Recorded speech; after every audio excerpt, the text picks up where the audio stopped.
ayaw ni Jordan. Pero ayun pala, hindi mo. Ano?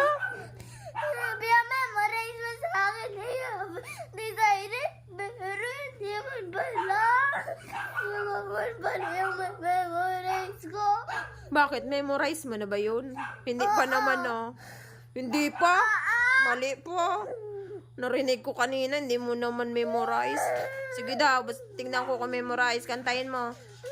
Oh, go, kantahin.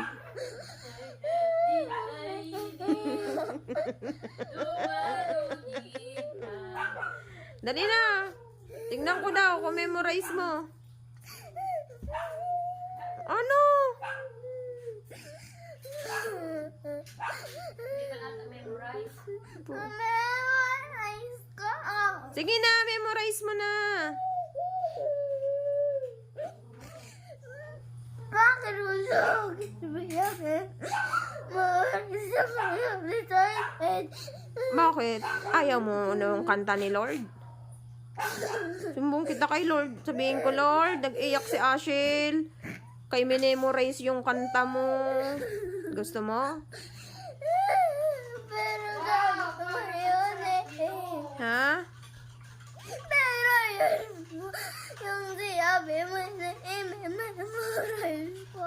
Sumbong mo. Ayun pala, hindi mo tama yung pinapamemorize mo sa akin. Bakit?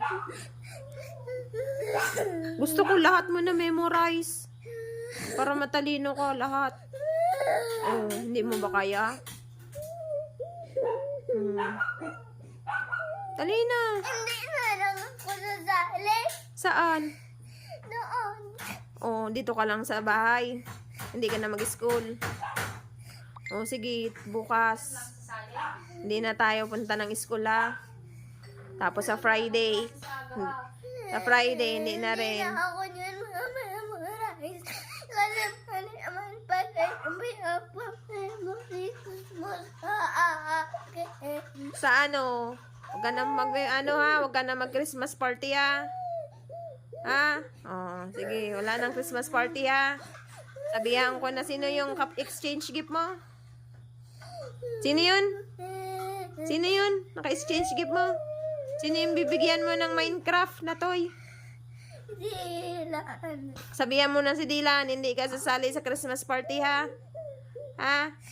Sabihan mo na? Ha? Ano? Sabihan na? Sabihan mo na rin si teacher? Oh, sige. Oh, nag-okay.